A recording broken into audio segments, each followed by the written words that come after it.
Actually 3 phase सिस्टीममध्ये star आणि delta असे 2 कनेक्शनचे प्रकार आहेत. त्यातला आपण स्टार कनेक्शनची माहिती बघतो. आता स्टार डायग्राममध्ये आपल्याला 3 वाइंडिंग दिसत आहेत. यालाच आपण रेजिस्टन्स असंही म्हणू शकतो. 3च्या इथं सिंगल हा एक रेजिस्टन्स आहे, हा एक रेजिस्टन्स आणि हा एक रेजिस्टन्स. इथं आपण 2 रेजिस्टन्स पण यूज करू शकतो. आता A1 A2 C1 C2 B1 B2. तर आता कनेक्शन दिसते आपल्याला. A1 A2चा एक पॉईंट आहे, C1 C2चा हा पॉईंट आहे आणि B1 B2चा हा पॉईंट आहे.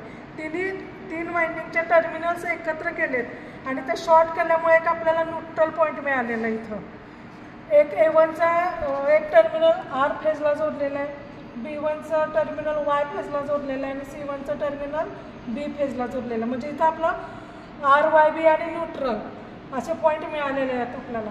स्टार कनेक्शनचा महत्त्वाचा हे म्हणजे की आपल्याला इथं न्यूट्रल पॉईंट मिळतो. जेव्हा आपण 3 वाइंडिंग्स कनेक्ट करतो तेव्हा इथे मध्ये न्यूट्रल पॉईंट मिळतो. आणि फायदा म्हणजे काय, याचा न्यूट्रल पॉईंट मिळाल्यामुळे आपल्याला आपण सिंगल फेज आणि 3 फेज दोन्हीलाही आपण स्टार कनेक्शन यूज करू शकतो. कारण की आपल्याला सिंगल फेजवर न्यूट्रल मिळाल्यामुळे फेज आणि न्यूट्रल यातलं आपण व्होल्टेज काउंट करू शकतो.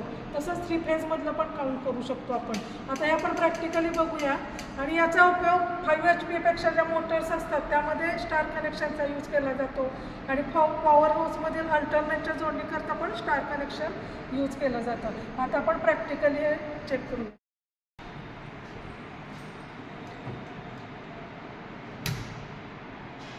आता आपण स्टार कनेक्शन प्रॅक्टिकली बघतोय.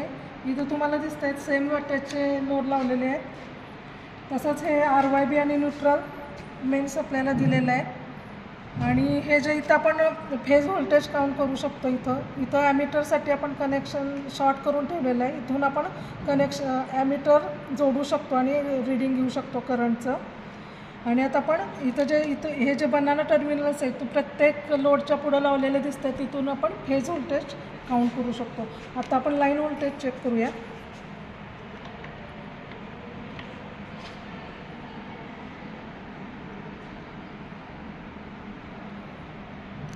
लाईन व्होल्टेज आले 443.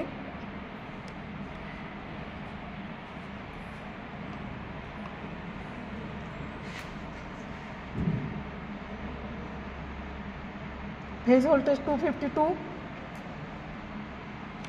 त्याच्यानंतर अजून दुसऱ्या फेजमधलं आपण चेक करतो.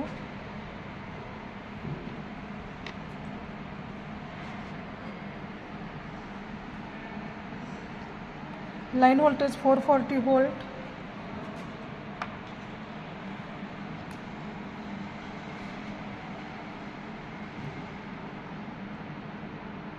Phase voltage 252.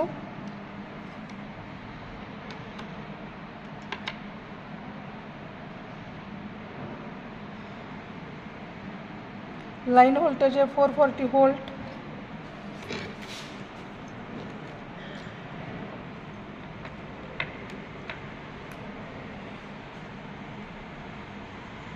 Phase voltage 257 volt.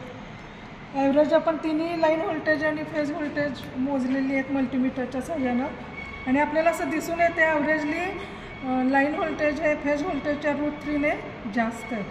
असं हे आपलं स्टार कनेक्शनचं सगळं प्रॅक्टिकली झालेलं आहे। थँक्यू।